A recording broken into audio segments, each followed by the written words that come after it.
সম্মানিত ভিউয়ার্স, আমি এখন আছি রাঙ্গামাটি পাহাড়ে উঠছি। যারা রাঙ্গামাটি পাহাড়ে চাষ করে দেখুন, এখানে চাষ করতেছে, যদিও আগাছা ভরা। আমি আজকে আপনাদেরকে দেখাবো রাঙ্গামাটি ভিউটা কত সুন্দর আসে, আশেপাশের দৃশ্যটা কিভাবে জীবনযাপন করে, সম্পূর্ণ আপনাদের সাথে শেয়ার করবো ইনশাল্লাহ আজকে।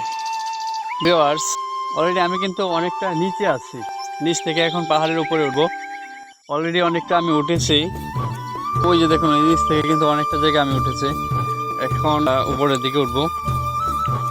এখানে কিন্তু দেখা যাচ্ছে যে তুলা চাষ করে রাখছে, যে ফুল আসছে, তারা তুলা চাষ করছে, আসলে অনেক সুন্দর লাগছে। এই যে দেখুন ফুল আসছে তুলা গাছে। যাই হোক, পাহাড়ের উপরে উঠতে হলে কিন্তু একটু কষ্ট হয়, ভিতর থেকে একটু ক্লান্তি আসে, তারপরেও উঠতেছি।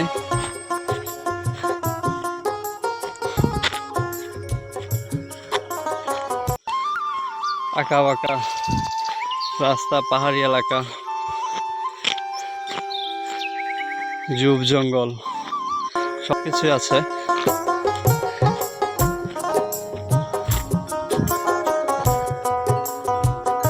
ভিউয়ার্স, অনেকটা উপর কিন্তু চলে আসছি।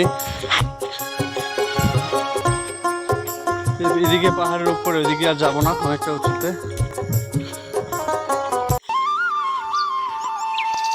ওই যে দূরে একটা টং দেখা যাচ্ছে, ওই ট্যাঙ্গে যাব। ওখানে আমাদের কিছু লোক আছে। আসলে পাহাড়টা আমাদেরই এক আত্মীয়র, ওনারা এখানে চাষাবাদ করে। দেখুন পাহাড়ের উপরে চাষ করতেছে, তারা কৃষি ফসল করতেছে। এখানে কিন্তু পাহাড়ের জমিগুলো খুবই উর্বর মাটি, খুবই উর্বর মাটি। এই দেখুন চমৎকার একটি কুমড়া, চাল কুমড়া বলে থাকি আমরা অনেকেই। এই যে আরো ছোট ছোট ধরতেছে। তার পাশাপাশি এখানে তারা কচু ক্ষেত করছে। এই কিন্তু পাহাড়ের একবারে চূড়োতে, এখানে ছোট ছোট যে পাহাড়গুলো, পাহাড়ের উঁচুতে একবারে এই কৃষি ফসলগুলো করছে। আস্তে আস্তে সবই শেয়ার করবো ইনশাল্লাহ।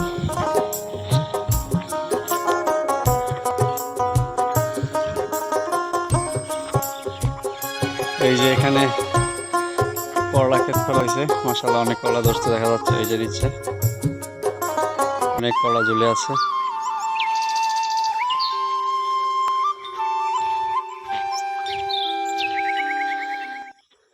সর্বশেষে চলে আসলাম, চতুর্পাশে কচু লাগাইয়া দিছে।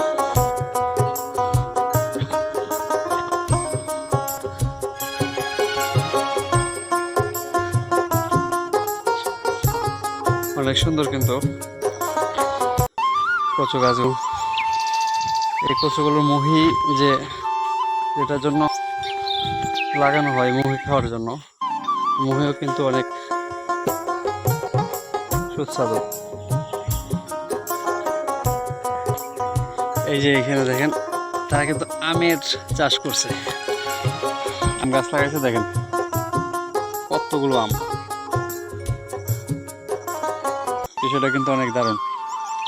ছোট্ট একটা আম গাছ, দেখেন আরো কত আম ধরছে। গাছটা কিন্তু আমার থেকে একটু সামান্য উঁচু। মাশাআল্লাহ অনেক বড় বড় আম ধরছে, দেখতে পাচ্ছেন। আমও কিন্তু অনেক বড়। এই গাছটাতে অনেক আম ধরছে। ছোট্ট গাছ হলে গাছে আমের বাড়ে কিন্তু নুয়ে পড়ছে মাশাআল্লাহ। এই যে এখানে কিন্তু এই গাছটাতে আরো বড় বড় আম ধরছে। এই যে এই একটা মনে হয় 1/2 কেজি হবে।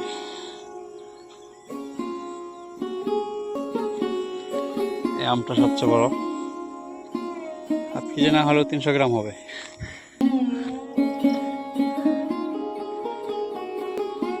ওয়াও, আমরা বহুল কাঙ্ক্ষিত ইনশাআল্লাহ অল্প দিনে অনেক সুন্দর আম ধরছে। সূর্য ডিম এটা কিন্তু অনেক পুষ্টি, খাওয়া অনেক গুণাগুণ আছে এই আমের মধ্যে, সূর্য ডিম আমে। দেখেন প্রত্যেকটা আম কি সুন্দর কালার দিতেছে।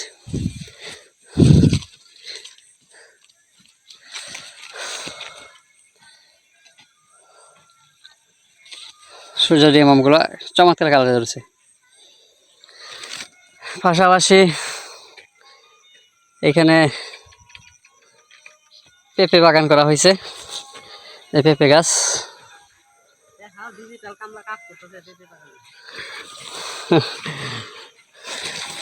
আর পেঁপে বাগানে যে ভিতরে আমার ভাই কাজ করতেছে।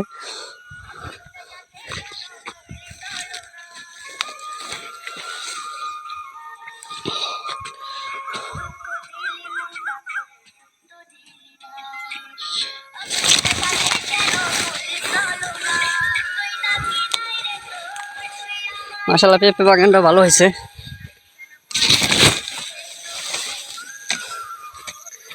আমি আপনাদের উপর থেকে অল ওভার ভিউগুলো আমি দেখাচ্ছি যে আসলে কত সুন্দর ভিউ দেখা যায়। আমি সর্বোচ্চটা দেখানোর চেষ্টা করবো ইনশাআল্লাহ।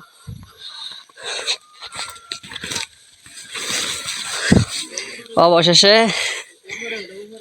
এই কাঙ্ক্ষিত জায়গায় আমরা চলে আসলাম। এই যে হলো এই পাহাড়ের মালিক, আমরা চলে আসছি। তো ভাই কি অবস্থা? ভাই কাজে ব্যস্ত। কাজ কাম কিরকম এখানে? মাশাআল্লাহ সুন্দর। আপনি তো অনেক বাগান করছেন দেখা যাইতেছে, তো বাগানে কিরকম আশাবাদী? আলহামদুলিল্লাহ, আল্লাহ যদি দেয়। তো ভিউয়ার্স আমরা একটু উপর থেকে দেখানোর চেষ্টা করি।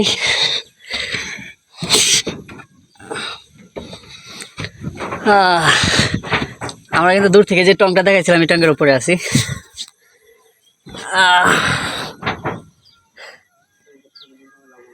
এই যে কচুর যে মহি, এখানে কিন্তু মহির চারা, এগুলা চারা রাখছে টঙ্গের ভিতরে, সামানা রাখা আছে। এই যে টঙ্গের উপর থেকে দেখে আসলাম যেটা, এই হলো পেঁপে বাগান।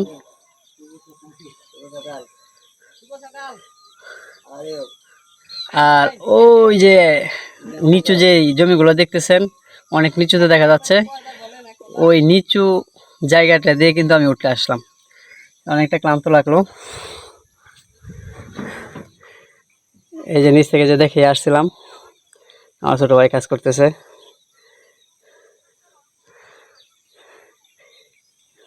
পাহাড়ের মাটিগুলো কিন্তু সত্যি অনেক উর্বর মাটি, যদি কষ্ট করে করা যায় কিন্তু অনেক লাভবান হওয়ার সম্ভাবনা আছে। ও আরেকটা ইন্টারেস্টিং বিষয় দেখুন, আমি দেখানোর চেষ্টা করি। ওই যে দেখেন পেঁপে গাছের পরে কিন্তু আনারস চাষ করা হয়েছে। মানে এক কথায় আপনি যদি রাঙামাটির কোনো পাহাড়ি এলাকায় আসেন, পাহাড় দেখেন যে এখানে যদি চাষাবাদ করে কৃষকরা, কি না চাষাবাদ করতে পারে, সব কিছুই চাষের যোগ্য, প্রচুর পরিমাণ ফলন আসে এবং মাটি খুবই উর্বর মাটি। পাহাড়ি মাটিগুলো খুবই উর্বর মাটি। মাশাআল্লাহ সব কিছুর পরেও অনেক ভালো ভিউ আসছে। দেখেন এইদিকের ভিউটা, যে পাহাড়ের উঁচু উঁচু পাহাড় দেখা যাইতেছে। কিন্তু এটা আমি আছি বর্তমানে রাঙামাটি লঙ্গদু এলাকা, এটা লঙ্গদু জোন পাশ,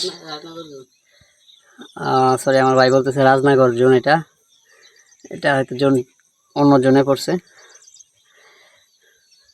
তো পাশে যে পাহাড়গুলো দেখেন অসম্ভব সুন্দর লাগছে, আপনারা কল্পনাই করতে পারবেন না যে পাহাড়ের ভিউগুলো এত সুন্দর আসে, এত সুন্দর দেখা যায়। আপনারা যদি কখনো ঘুরতে আসেন আসলে মনোমুগ্ধকর একটা পরিবেশ দেখতে পাবেন, অনেক সুন্দর লাগবে, অনেক ভালো লাগবে আপনাদের। আশা করি আপনারা অনেক উপভোগ করতে পারবেন। যাদের সময় আছে, সুযোগ আছে, কাজের সবাই তো কাজে ব্যস্ত থাকি, শহরে যারা থাকেন সবাই ব্যস্ততার মাঝে যখন একটু নিজেকে বিনোদন দিতে চান তাহলে অবশ্যই চলে আসতে পারেন এই রাঙামাটি দেখার জন্য। আল্লাহর সৃষ্টি, অপরূপ সৃষ্টি, সৌন্দর্য দেখতে আপনারা চলে আসবেন, সবাই ইনশাল্লাহ মুগ্ধ হয়ে যাবেন।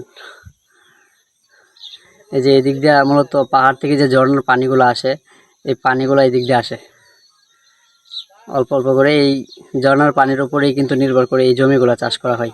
এখানেও কিন্তু প্রচুর ধান হয়। এই যে মাঝখানে যে পাহাড়ের মাঝখানে যে জমিগুলো দেখা যাচ্ছে, এখানেও কিন্তু তারা চাষ করে, যে প্রতি বছরে যে বার্ষিক খাবার যোগান, ধানের যে ওনাদের চাহিদা, এখান থেকে কিন্তু তারা চাষাবাদ করে থাকে।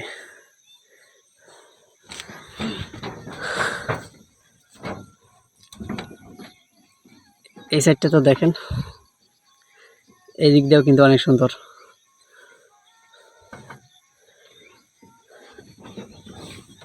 ওই পাশটাতে দিয়ে একটু দেখানোর চেষ্টা করি। এই যে এটা হলো দক্ষিণ পাশ। দেখেন এখানে সোলার প্যানেল বসানো হয়েছে লাইটিং দেওয়ার জন্য, ফ্যান চালানোর জন্য কিন্তু সোলার প্যানেল সিস্টেম এখানে চালু করছে, তারা কিনে আনছে। যাই হোক, তাদের চিন্তা ভাবনা কিন্তু দারুণ, আমার কাছে অনেক ভালো লাগছে। আপনাদের কাছে কেমন লাগছে সর্বশেষ জানাবেন। আজকের ভিডিওটা লং করতে যাচ্ছি না, এখানে শেষ করতে যাচ্ছি। সবাই ভালো থাকবেন, সুস্থ থাকবেন, আপনাদের সকলের প্রতি শুভকামনা রইল।